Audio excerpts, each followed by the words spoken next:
ಲೈಂಗಿಕ ದೌರ್ಜನ್ಯ ಪ್ರಕರಣದಲ್ಲಿ ಮಲಯಾಳಂ ನಿರ್ದೇಶಕ ರಂಜಿತ್ ಬಂಧನ. 14 ದಿನಗಳ ಕಾಲ ನ್ಯಾಯಾಂಗ ಬಂಧನಕ್ಕೆ ಒಪ್ಪಿಸಿದ ಕೋರ್ಟ್. ನಟಿಯೊಬ್ಬರು ನೀಡಿದ ದೂರಿನ ಮೇರೆಗೆ ಎರ್ನಾಕುಲಂ ಮಹಿಳಾ ಪೊಲೀಸರು ನಿರ್ದೇಶಕ ರಂಜಿತ್ ಅವರನ್ನು ಮಾರ್ಚ್ 31ರಂದು ತೋಟ್ಪುಳದಲ್ಲಿ ಬಂಧಿಸಿ ಸದ್ಯ ಎರ್ನಾಕುಲಂ ಸಬ್ ಜೈಲಿನಲ್ಲಿರಿಸಿದ್ದಾರೆ.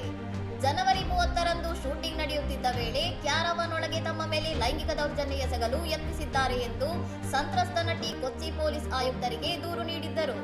ನಿರ್ದೇಶಕರ ವಿರುದ್ಧ ಮಹಿಳೆಯ ಘನತೆಗೆ ಧಕ್ಕೆ ತಂದ ಆರೋಪದಡಿ ಜಾಮೀನು ರಹಿತ ಪ್ರಕರಣಗಳನ್ನು ದಾಖಲಿಸಲಾಗಿದ್ದು, ವಿಶೇಷ ತನಿಖಾ ತಂಡವು ವಿಚಾರಣೆ ನಡೆಸುತ್ತಿದೆ.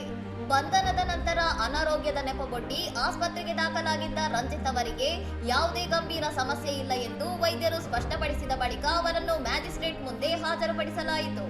ಈ ಹಿಂದೆ ಬಂಗಾಳಿ ನಟಿ ಶ್ರೀಲೇಖಾ ಮಿತ್ರ ಕೂಡ ರಂಜಿತ್ ವಿರುದ್ಧ ಕಿರುಕುಳದ ಆರೋಪ ಮಾಡಿದ್ದರು.